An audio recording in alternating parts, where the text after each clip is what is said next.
Now, if you've gone online and looked up a guide for how to play Elden Ring and you've walked away kind of confused, like I just still don't really know what they're talking about, hopefully this guide will be more useful to you.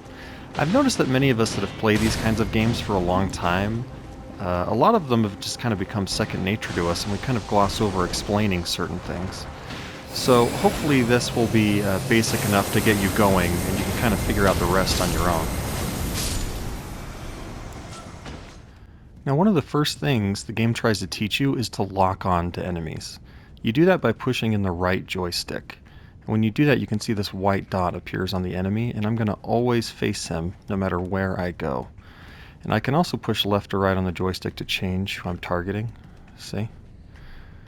And why that matters is because if you're not targeted and you try to back away, you'll just turn around and get stabbed in the back, which is not ideal.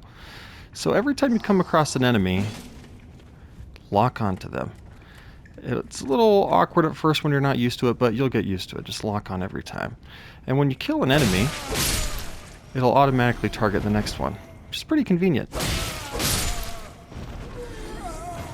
Now, Elden Ring is all about stamina management.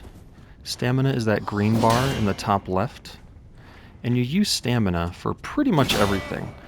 Like if I want to roll out of the way of this guy's attacks, it's going to use stamina. You can see it going down. If I want to use my shield and absorb a blow, it takes up stamina.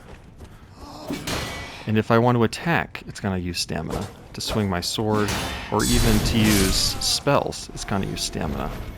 So you have to keep an eye on your stamina to be able to do anything, really.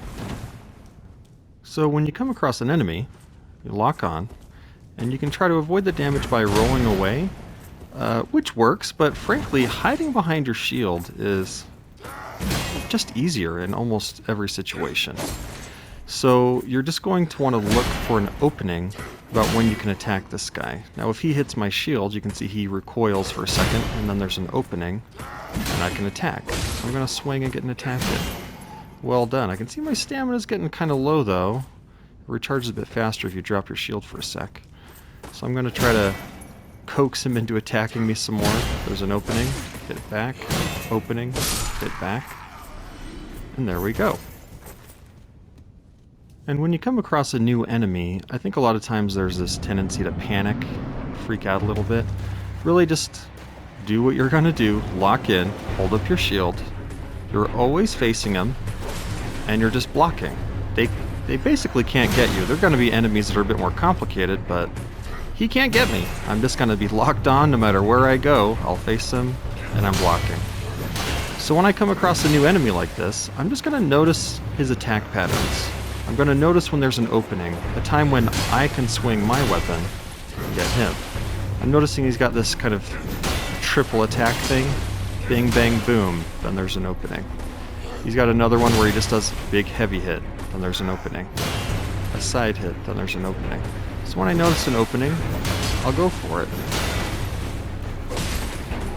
Now you can be tempted to get kind of greedy and go for multiple attacks. Let's see how that goes. You know, it's a little too much. He got me. So I'm noticing my health's kind of low. So I'm going to wait for another opening here, and instead of attacking, I'm going to kind of back off and then heal. He's pretty aggressive. He's chasing me. So that's just what you'll notice in combat a lot, is you'll either attack when there's an opening, or you'll go, I should probably use this to heal up. Oh, that wasn't a great time. And many of the deaths you have, just a spoiler alert, is you'll think when that "you've died" screen comes up, man, I probably should have healed instead of attacked just then. Well, I'm going to notice when he's got this opening, and then I'll attack. And there we go. Not too bad, really.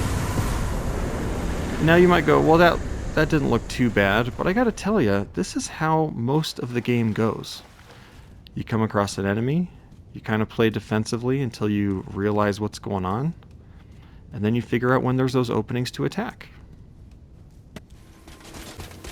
Now, a challenge you're going to come up against, though, is when you've got a bunch of guys attacking you at once.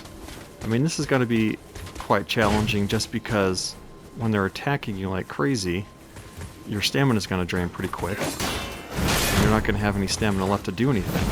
And also, now you've got to look for a big collective opening. An opening amongst every guy so that they're not going to attack you back. Now, you can do that, but yeah, it is just going to be way more challenging. Ay, ay, ay. Yeah. Could have predicted that was going to happen. A much easier approach is to try to attract the attention of just one guy at a time. I like to use like a throwing dagger or something to get the attention of one person. Leave the rest alone. And then go after the next one. Just one at a time, because taking on a huge group is really quite challenging. Quite a bit easier if there's just one guy at a time. And with these basic combat building blocks, the game designers have come up with quite a few challenges for you, and frankly that's a lot of the fun of the game. Like, you might come across an enemy like this and go, what in the world? My whole shield block counter thing is not going to work on this guy. It's enormous. And you are right. That's going to be quite a challenge. But you'll figure it out. For example, you may discover that you can still block a lot of things, but you can't get too close. What should I do? Well, if you can manage to get enough hits at his old legs, then he'll fall down and you can get a super mega powerful strike on him.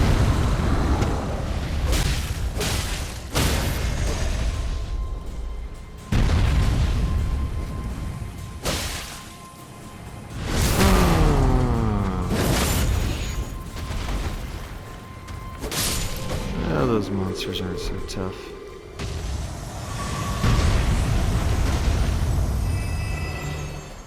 And then once you figured out how to take out such an enemy, you might fight one in a different, much more difficult situation. There's a bunch of guys shooting at me here, and now there's a giant monster. And you might think, oh, this is ridiculous. Well, try some things out. You might think, will that giant attack the other enemies around? Why, yes it will. That's pretty convenient. Try things out. A lot of games like Red Dead Redemption will go over here next, do this thing, get on the path, and we'll steer the horse for you. We'll even aim your gun for you. But this game is like, well, try things. That's why video games are fun. You can do whatever you like and try all sorts of things. If you want to just follow a set of instructions, maybe try putting together some IKEA furniture. But if you don't want to follow instructions and you just want to go about things in your own way, video games are a great place for that. Oh, or perhaps you've figured out, okay, I know how to take out these giants. I could even take out a giant surrounded by other enemies. And then you come across 2 of them, or even 4 of them. You might think, well, what am I going to do here? Well, that's part of the fun of the game. Figuring it all out, coming up with a plan. A valid strategy, by the way, is always, well, you can run away. You don't have to fight these guys. You might get some things if you do. But you could just run away, although they will try to stop you.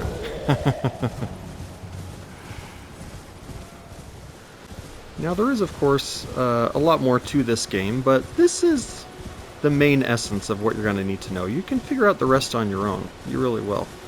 As far as leveling up, a lot of people online will say, here's exactly what you ought to do with all your stats. I think it's a lot more fun to discover this stuff on your own and create the character any way you like.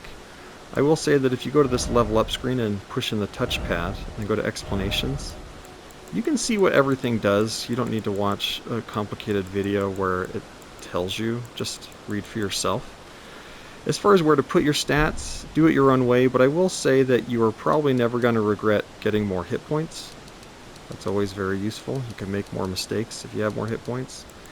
And getting more stamina is also going to be quite useful since this whole game revolves around stamina.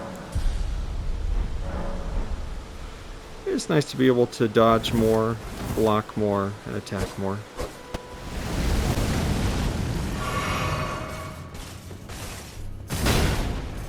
Well, I hope that this video explanation is basic enough and clear enough.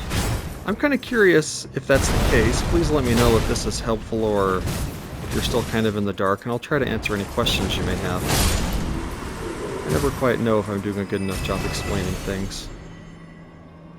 But I think you'll come to find that this game is pretty interesting and pretty sweet.